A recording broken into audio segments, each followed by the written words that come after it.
குளிர் நிலவு தென்றலிலே தங்க மலர் பறித்து தமிழ் தாய்க்கு சூட்டி விட்டு சங்க தமிழ் தந்த தங்க தமிழ் மொழியில் உரையாற்ற வந்துள்ளேன்.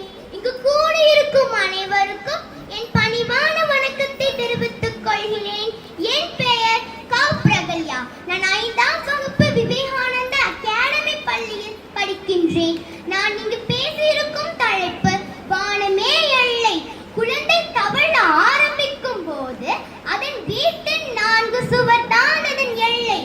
ஆனால் வளர்ந்த பின் வானமே எல்லை.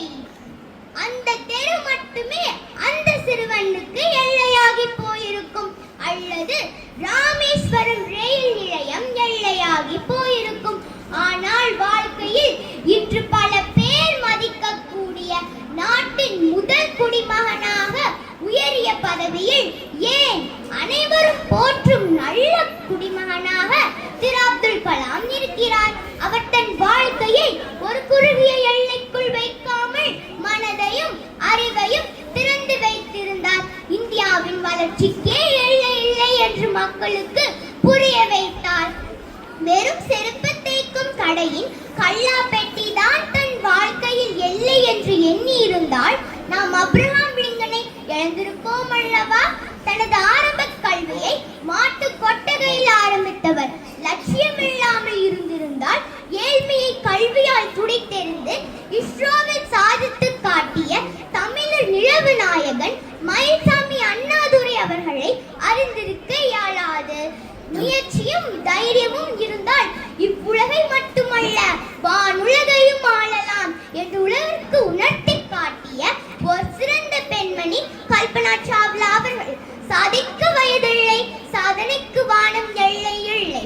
உனது முயற்சி வெற்றி பெற்றால் விடாமுயற்சி என்பர், தோற்றால் வீண் முயற்சி என்பர். கவலை கொள்ளாதே, எந்த ஒரு செயலையும் திட்டமிட்டு செய்.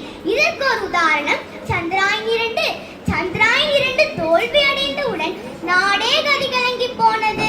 ஆனால் அப்பொழுதும் மனம் தளராமல் இரவும் பகலும் தூக்கமின்றி முயற்சித்து சந்திராயன் 3 உருவாக்கி எந்த ஒரு நாடும் செய்யாத சாதனையை நிகழ்த்தினர். ஆம், நிலவின் தென் துருவத்தில் தரையிறக்கினர். இதன் மூலம் தன்னம்பிக்கையும் விடாமுயற்சியும் இருந்தால் எட்ட முடியாத உயரத்தை கூட எளிதில் அடையலாம். வானமே எல்லை என்பது ஒரு சிறிய இலக்குகளை கொண்டிராமல் பெரிய கனவுகளை நோக்கி செல்வதை பறைசாற்றுகிறது. இதன் மூலம் தன்னம்பிக்கையும் விடாமுயற்சியும் இருந்தால் எதுவும் செய்யலாம். கடைக்கோடியில் கடலும் வானும் இணைவது போல் தெரிகிறது. எட்டி பிடித்து தொட்டிட போனால் இன்னும் இன்னும் நீள்கிறது. வானம் ஒன்று இல்லை, இருந்தாலும் இங்கே இல்லை. இல்லாததை எல்லையாக்கி வெற்றி தேடி பறப்போம். விண்ணுலகிலும் வெற்றி கோடி நாட்டிடுவோம். எந்நாடு எப்போதும் உயர்ந்து எழட்டும். முன்னேற்றமும் வளர்ச்சியும் வானையும் தாண்டட்டும் என்ற வரிகளுடன் வாய்ப்புக்கு நன்றி கூறி விடைபெறுகிறேன். நன்றி, வணக்கம்.